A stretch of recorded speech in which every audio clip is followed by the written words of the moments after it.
So Dexter Resurrection just ended. I want to tell you my pros and cons of the finale. First, we'll go with pros. My pros are Dexter has a boat again. That's fucking sick. I don't know if he's gonna keep that boat. It seemed like he probably will. I'm assuming that there'll be some kind of change he does to it to maybe make it not look like Prater's boat. I'm not sure. But I love, Dexter, now that he can drop his bodies back in the ocean again and stuff like that, I'm excited. That's pretty fun. Which is, that's a crazy thought to have, but Another pro, I love how we actually did end on good terms with Dexter and Harrison. I was a little worried they might try to keep that going throughout the seasons of like they're getting close, but then they're kind of not. I liked this season. We got over all that and they're on good terms. That's really cool. Not like it wasn't already confirmed, but the confirmation Batista is dead. That I do think that is a pro because I liked that storyline, but it was also you could see that that wasn't going to last very long. So I'm glad that they did that in a meaningful way. Prater ending up on Dexter's table, I really like that, especially in the room surrounded by all of the serial killer objects. I thought that was a cool little touch. I also like that he got a little excited thinking he was going to survive Dexter. Dexter's like, oh, no, I just don't want to remember you, and then just fucking stabs him still. Another pro I have is that Dexter does have all the files now on a bunch of other serial killers that he's going to track down. I think that's a really cool thing, and that'll kind of be the storyline that we keep going forward with. There's probably going to be a New York Ripper thing going on down the line, but I think he's going to go after some people from these files. Oh,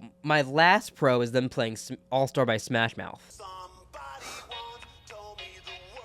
When that was Batista's ringtone, he became my favorite character, and I know he's dead, but especially that being his ringtone for Quinn, I loved that. All right, now my cons for Dexter Resurrection. I didn't like the whole Harrison go back where you came from. Dexter goes down the elevator. Harrison gets caught then and brought back up, and then Dexter goes back up. That was weird. And then at the end, they even still escaped separately again.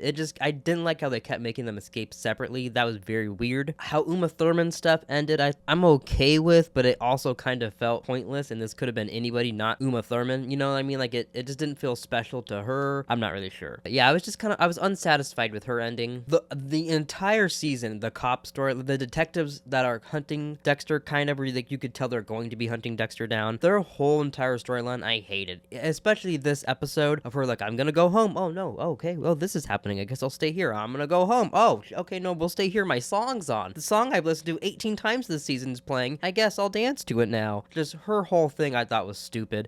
All just to keep her there to then find Prater's things and find Batista and all that. I get it, but I didn't like that either. Even though I did have some things that I was like unsatisfied with, I would give this a solid B+ of a season. I really like this season. I think we're in a good spot going forward with Dexter. But yeah, but that was my pros and cons of Dexter Resurrection. Let me know yours down in the comments below.